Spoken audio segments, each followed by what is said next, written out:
If it's shit, delete it and start over. I'm really good at what I do. I don't care, bro. That's dope. Coaches, they don't know anything. Like, Look at me. So we back for episode 6. We got Agent Sin with us today. This is Fuck That Mean, the lyric breakdown show. And just tell the people a little something about yourself to get it started. Joe, what's going on? I'm Agent Sin. I'm from Zone 14 down the hill in Baltimore. That's where I was like born and raised. I came up, went to school out in Dunbar. I'm really stamped over there. And yeah, man, what are we getting into, bro? I can hear the accent a little bit. Now, yeah. So we start every show off with some intro questions. Just let the people get to know you. And I don't got too many questions today. I got some pretty simple main intro questions, but I'm gonna jump right into that, and then we'll just keep going from there. So the first question is, what are some major points you try to make through your music, and why is that important to you? Oh man, so I'm a heavy lyricist, to be honest. I grew up, I listened to Eminem a lot growing up. I listened to like Wayne, and then if we talking about more modern contemporaries, I got a lot of Kendrick influence, a lot of Cole, a lot of Jid. I just want to do what my idols have been doing, man. I'm trying to do that. Yeah, nah, I respect it. That's a great list. I'm not gonna lie to you. Like being an artist myself, first artist that really got me into rap music was Eminem. Like Yeah. my uncle used to listen to him a lot. That's like some of the earliest rap music I remember listening to. So that's kind of dope for sure. Nah, for sure. My childhood was super tumultuous, if that's a word. I feel like that's the word I'm looking for. It's definitely a word. I think you get like a mixture of things for sure. Yeah, and like I grew up in foster care, so when I was coming up and I was still with my bio mom, she used to play Eminem for me when I was falling asleep as like a toddler, and that's how I really got into it. And then when I got I'm not gonna lie, that's a little dope right there, bro. That's different. That's different for sure. Like, I could say like my parents is both Hispanic. Like I'm Puerto Rican and Dominican, yeah, but like I'm blessed that they were Americanized to a certain extent. So like my mom and my pops listen like Wu-Tang, DMX, all that. So like I feel like I had a good like musical influence, rap wise and stuff. But then my mom also listened like Alicia Keys and everything like that. So the R&B influence was there for sure too. But I feel like my family's just really musical in general. Like so I feel like you said, tumultuous upbringing. I had a lot of different sounds like Spanish American, all type of stuff going through for sure. for sure. Moving on to the next question. When the world hears the name Agent Sin, what should be the first thing that comes to mind? I'll be real with you. The first thing I want to come to mind is just the sin. That's what I used to go by when I started freestyling back in like middle school. Yeah. I started freestyling going by sin, and when I got with War Will Kill, probably like 2 years ago to work on a track together, and he was like, "I'm not gonna lie to you, Sin's not doing it for me. Bring up the agent."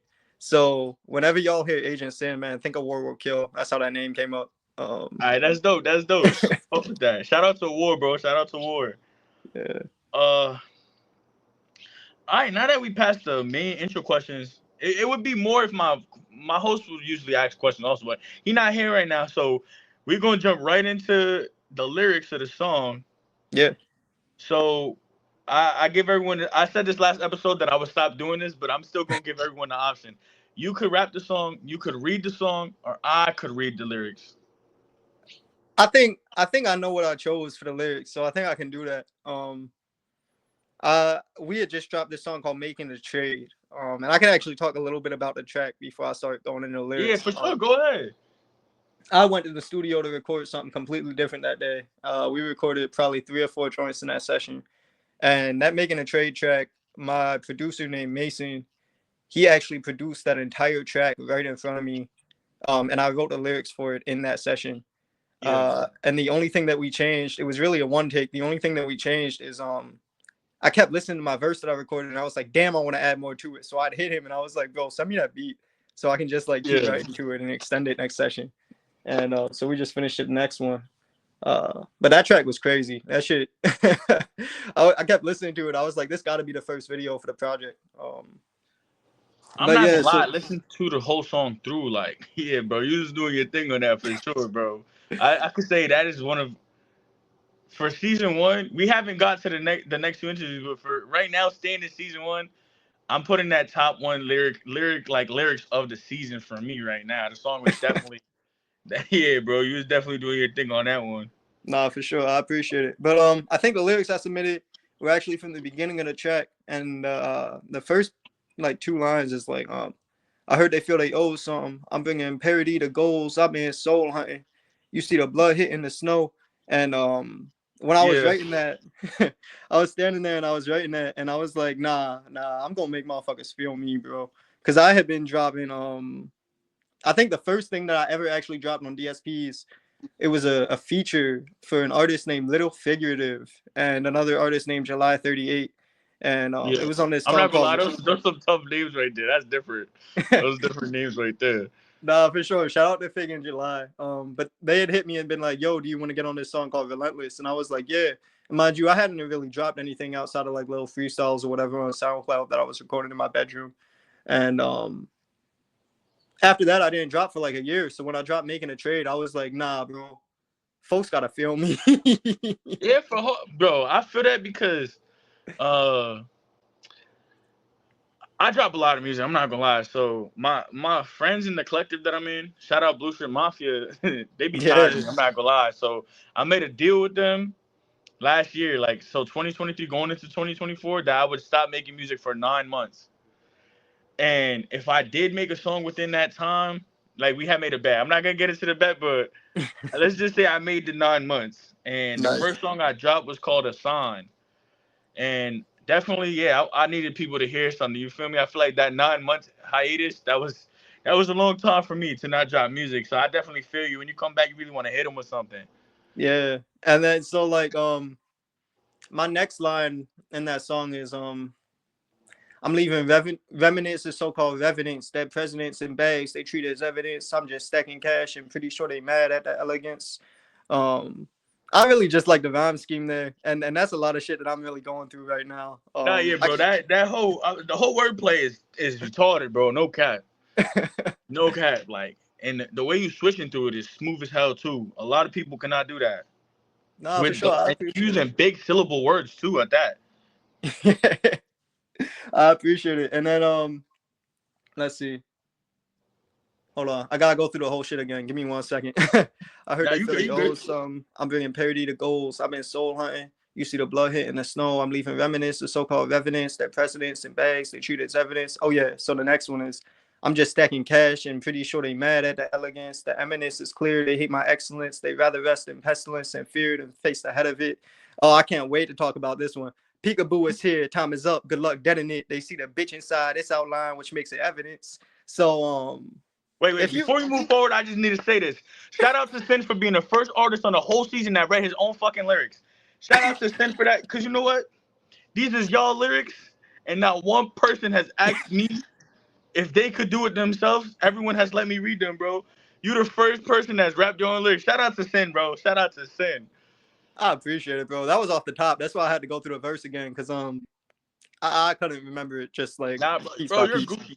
You're 100% Gucci, because like I said, bro, I've been reading these lyrics for everyone else, bro. Yeah, So but that was dope. yo, so I'm gonna give you some background to that bar because I fell out with one of my best friends fairly recently, and I'm recording a music video for a track I wrote about it on Friday actually called "Keep It in the Family." Yeah. And when we were beefing, he had just kept posting subliminals on his Instagram story, whatever. So I got a little sick of it, and I was just like, "Yo, if you got a problem, at me." And he still Oh just yeah, kept for posting. sure, bro. Be a grown man about it. Stand on that shit. Yeah, so he kept posting subliminals about it. So I posted a snippet from the "Keep It in the Family" song that I finished, and I have a Yeah. line in there that I'm like, I heard the rumors. I'm not a man of my myth. We both got that in common. You not a man, you a bitch. Yeah. Nah, that's tough. That's tough. That was gonna hit. That was gonna hit different. Yeah, and so that was part of the lyric that I posted a snippet for, and he swiped up and was just like, "Who you calling a bitch? Like, stop with that B word, all this other shit." So that was probably like a week before I wrote that verse and recorded it in the studio. So when I was recording, I was like, "Yeah, we see the bitch inside. It's outlined, which makes it evidence." And Yeah. if you ever been to like a crime scene, which like, bro, the day I moved off my block that I grew up on, this shorty that went down to the bottom of the block to fight this other shorty, and everybody was like, "Yo, you can't fight her. Her dad is like locked on some heavy shit, on like he on like some gang type shit essentially." And we were like, "You can't fight shorty." She went down, she beat shorty ass, and within like 15 minutes they had spun the block.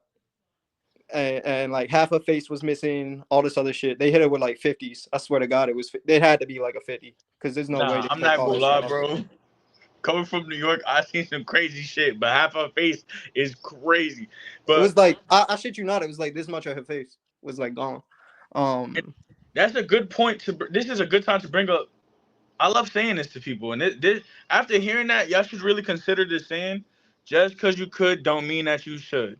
Just because you could don't mean that you should. You might Oh want to man, keep the let's rest talk of your about that. face. Let's talk about that. I Yeah. just want to, since this is an interview that's going to be published, I just want to make it known that if somebody interlopes your music and they express to you that they interloped your music out of respect for you, and you still flip out about a bitch or flip out like a bitch about it on Twitter, I'm not trying to hear anything you have to say. I'm not trying to hear anything you rap me. I'm not trying to hear none of that shit ever again. And that's where the war will kill, man. That's all I gotta say. That's just for the little homie, because I know he's not gonna stand on business, but I'm gonna stand on business. You know who the fuck you are, and I think you a bitch. Yeah, you a bitch. Respectfully. Yeah.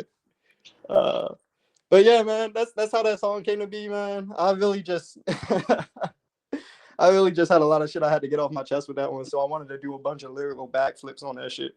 Honestly, you definitely met the mark for that, bro. I'm not gonna lie. Definitely met the mark for that. I And appreciate you.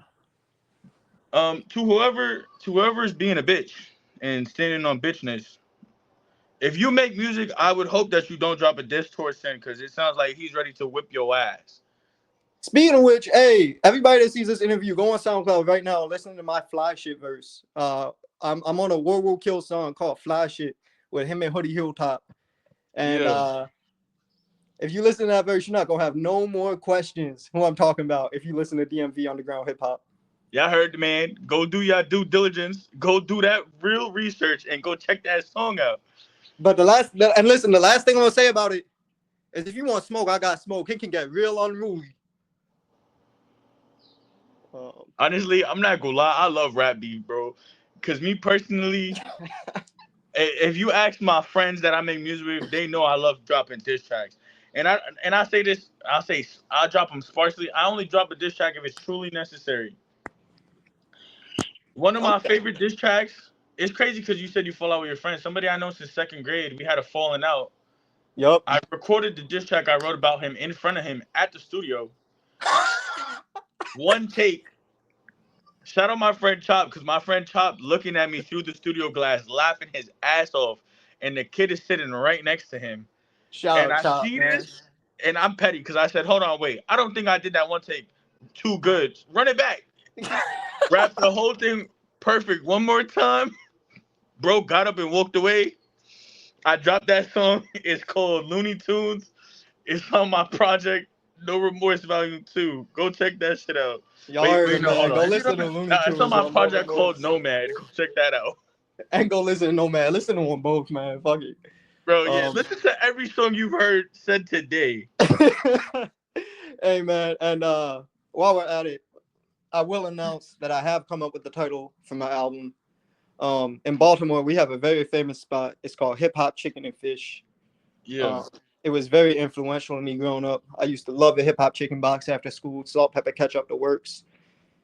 With that being said, the name of the project is Hip Hop Chicken and Drumsticks. Okay. Which is clearly it's a double That's entendre original. to anybody listening. But I'm excited to get that shit out there. Most definitely. I love when people create music or anything creative pertaining to something that have to do with how they grew up or their life. You feel what I'm saying? I think that's the most organic, authentic stuff that you could do. Yeah. And that's the whole reason we having this show, to have people that's organic and authentic like you share your words and share your craft with the people. Most definitely, we trying to bring hip hop back through the real people that make hip hop happen. And I say definitely I said this on last episode. I said this on the episode before that. I probably said it on the 2 episodes before that. If you got something to say and you feel like the world needs to hear it, I don't care how many followers you got, how many subscribers you got, how many plays, how many listens, how many likes you got. Send that submission form in, bro. Hey, You bro, got to start listen. somewhere. Y'all gotta listen. Trust me, none of that shit matters. Cause your favorite rapper could hear your shit and could DM you on some shit. And Bro, definitely, like Tyler said, you never know who's listening. yeah, you would never know it. You would never expect a shit. No, that's 100%. All right, before we get a little too sidetracked, we're going to move forward onto the major points of the song. I always listen to all the songs all the way through. Yeah. I like to say this. These major points are opinionative. Y'all can take them how y'all want. We always do 2 good and 1 bad. The bad ones are never that bad. We just do that because everyone needs a little constructive criticism. Oh, for sure. But my first major point is I feel like the production you chose for this song, it helps add to the vibe of the song.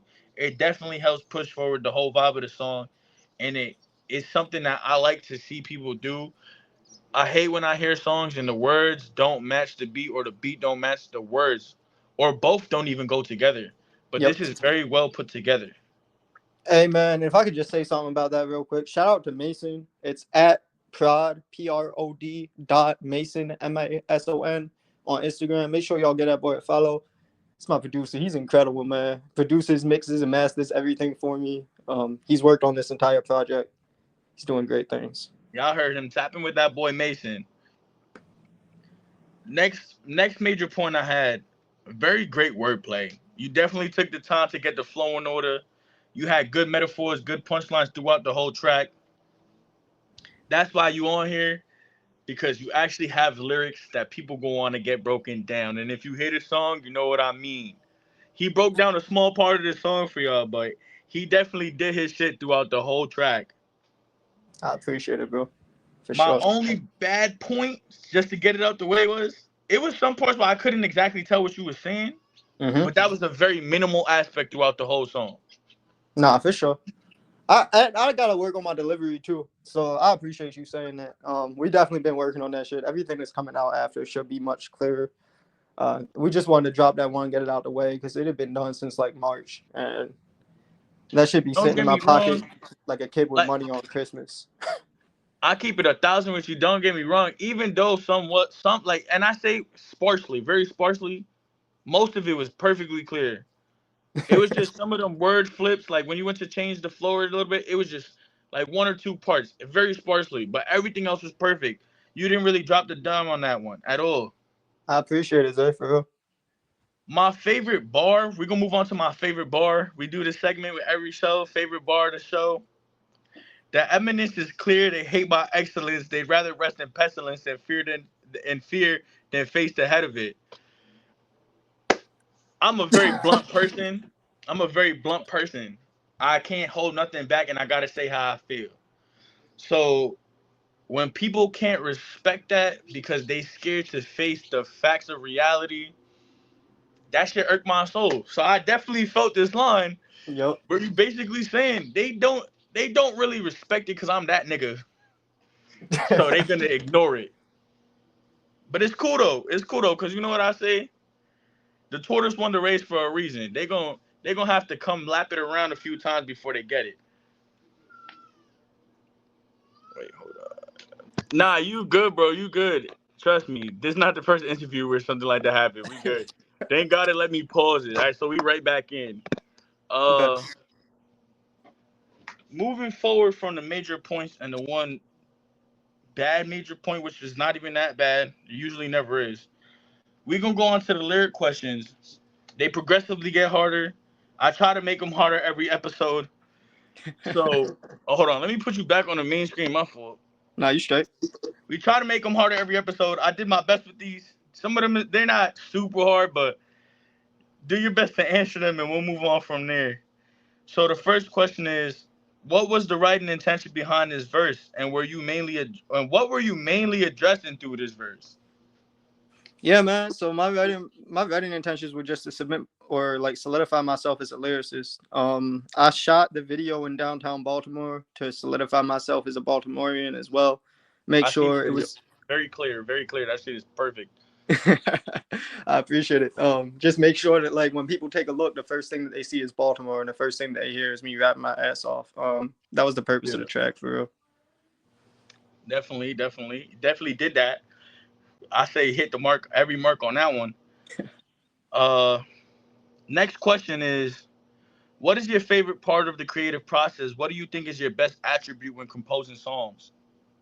Yeah, so my favorite part of the process is writing, man. It's really therapeutic for me. I've really been through so much in my life, and being able to sit down and just write verses about the shit that I've seen, the shit that I've done, and the shit that I've been a part of is it's important to me, and I want people to know. Not on no flexing shit either. Just like this is really, really my life. Because if you approach me and we're in public, you're not gonna think that shit. I'm very well spoken. I'm very like well mannered. I know how to control myself, but shit can Yeah. get shit can really go up. Like it's not even a question. Bro, I love that you say that because I feel like there's a misconstrued between what you grew up in and how you present yourself. And I say that a lot. Like, I'm from Queens, bro. Like, born and raised. I done seen some shit. I done been through shit. I done been through a lot in life. And like you said, I love to use music as an outlet, sort of as like a journal to the world. But when you carry yourself a certain way, I feel like people take it differently. And yeah, just because I know how to speak properly and I know how to use um manners does not mean I can take it there. You feel what I'm saying? So I definitely respect that for sure. It's just my mom raised me right, so I know how to act. But That don't get shit mistaken. Like Sin said, it will go up. will go up. Final question before we get to the next segment of the show is: what is the ideal time and place for your creative process? Are you a spontaneous writer, or are you more of a controlled writer and plan things out? That's a great question. It depends on the day. A lot of times I'm very spontaneous. Like this whole album is like it's funny. It's very Benny the Butcher influenced, very Griselda sounding, and a lot of the tracks are super spontaneous tracks. But I do have a couple tracks on there like Keep It in the Family that are more like timestamp Drake inspired, if you will. Yeah, But very specifically timestamp Drake. And those are very much methodical tracks that I take the time to sit and plan. But a lot of this shit I love writing in the studio, man. I love just locking myself in there for like 4 hours with Mason and cooking up. yeah, definitely. I feel that too, cause I feel like with singular releases like just a song, a lot of them be spontaneous. But projects, I've come to learn that I say this word a lot on these shows. I like to curate my projects to a certain extent. I like them to flow nicely, tracks got to line up nicely, everything like that. So when it comes to writing designated tracks for a project, definitely I'm more control the writer. But most of the time, I'm not gonna lie to you, I'll wake up 2 in the morning, want to write something, 5 in the afternoon, want to write something. Yeah. I got so many just songs sitting there, so I definitely feel that, bro. It's a very spontaneous thing for me. All right, so next segment of the show, we like to call this the Nardwuar question. It's Oh usually a boy. question. It's usually a question that is something a lot of people shouldn't know about you, or a lot of people wouldn't think to know, if that makes sense. Yeah, for But sure. moving forward, the question is: there's been a lot of speculation that you have a big cosign from somebody in the rap game, specifically a feature from Westside Boogie. Oh man, that's crazy that you bring that up. Hey man, listen, I got a DM from bro the other day, and he had heard Making a Trade, and he swiped up on that shit and was like, "Yo, this is fucking fire," and Yeah. essentially said that he wanted to work. And so who the fuck am I to say no? Nah, One, for two, real. Definitely. two. I used to listen to Nothing's for Sale was the first album I heard by Westside Boogie, or Yeah. Everything's for Sale is the name of the album, where he dropped like Silent Ride and Soho with Jid, and he had that song with Eminem as well. Um, and that was an incredible project, man. So I feel blessed. With that being said, yeah, we do have a track coming. It is called One Above All. I have his verse back already. He did his thing on that joint. It's about a minute long. The whole track is about 4 minutes long almost. Yeah. Um, yeah, we really did our thing on that joint. I can't wait for y'all to hear that shit. That shit is crazy to me too. I could not believe he reached out to me. So I have to ask, since you got the verse back, how do you feel about it? Did you write your verse yet, or have you recorded your verse already? Yeah, I recorded my shit first, actually. I sat on a Okay. couple different songs I wanted to send him. Okay, I'm happy you And said that. So after, not to cut you off, after getting his verse back, what's the confidence level of your verse right now? I'm on 10, Anything? bro. 100%. I like that. I like that. My entire camp has heard that song. Everybody's heard it at least once in the studio after it's been mixed. Yeah. Everybody keeps saying we both did our thing. I'll give you a little snippet of my first verse. I let him go first, and I have 2 verses after him. But for my first one, I go who nice is this? It's Mr. Freeze with a blaster bag on his head, and I'm about to ice my wrist. They say I'm dragging it dead. They just can't write like this. I think about the things my father probably did for Vicodin. I'm still feeding that addiction. It don't matter how you slicing it. I'm not gonna lie, bro. You went the fuck off. Hold on. I hope y'all listening, bro, because y'all getting a sneak peek into something real fucking big, bro. And congratulations. That's a big milestone. I'm not gonna lie. I feel like to get recognition, not knowing if that's one of your rap idols, but to get recognition of somebody so cemented in the game, that's a big thing. And I think that he's for sure an idol for me. And when I sent him the track back and everything, he actually wanted to do a video for it, but I'm not gonna sit here in front. My budget was not what I needed it to be to do a video. Bro, and that's all right. You feel me? Because a track is better than nothing. I'll say that much. Nah, for sure. So, but with that being said, he did say he played the track for Interscope. So Interscope is aware of me. Interscope allegedly loved the track. That's big as fuck too, bro. That's big as fuck too. Yeah. Yo, listen, y'all listening to a legend in the making right now. Most definitely, I could say I'm happy to have you on the show 100%. I'm happy that this is, I say everything is meant to be. I'm happy that this aligned for sure, but most def, bro, keep putting that work in because definitely you're seeing the fruits of your labor, and that's definitely something that a lot of artists work towards, bro. So keep doing your thing. Yeah, bro, I can't lie to you. After my first video, I didn't expect something like that. I thought that it was just going I figured it would drop. I get a little bit of recognition. People would be like, "Oh yeah, this is hard," and then they just wait for my next drop. I didn't expect one video, and then Westside Boogie's in my DMs like, "Yo, this is fucking hard." That was crazy. Listen, bro, you know what they say: when the craft is perfect, people gonna recognize it. Yeah, man. Hey, I'm just happy to be here. Thank you for having me on the show, Zay. Bro, for sure, bro. Like I said, I like to have like-minded people and real artists up here, and definitely.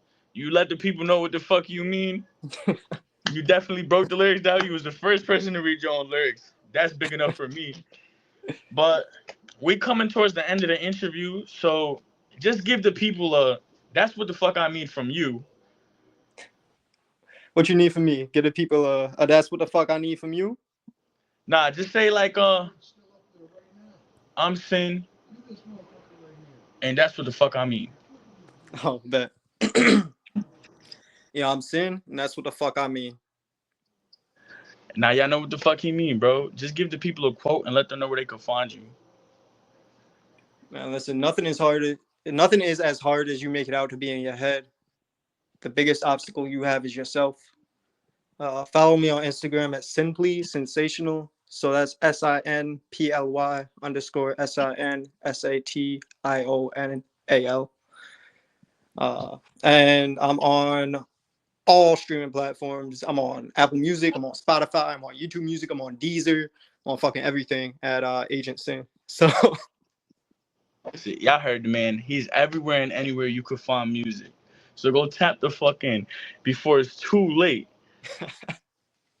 That was episode 6 of Fuck That Mean. I'm Zay, that's Sin, and we out of here. We out of here. Alright, I just ended the recording. I heard they feel they owe something. Bringing parody to goals, I've been soul hunting. You see the blood hitting the snow, I'm leaving remnants of so-called evidence. That presidents in bags, they treat as evidence. I'm just stacking cash, I'm pretty sure they mad at the elegance. The eminence is clear, they hate my excellence. They'd rather rest in pestilence and fear than face ahead of it. Peekaboo is here, time is up, good luck dead in it. We see the bitch inside, it's outline, which makes it evidence. I'm resetting.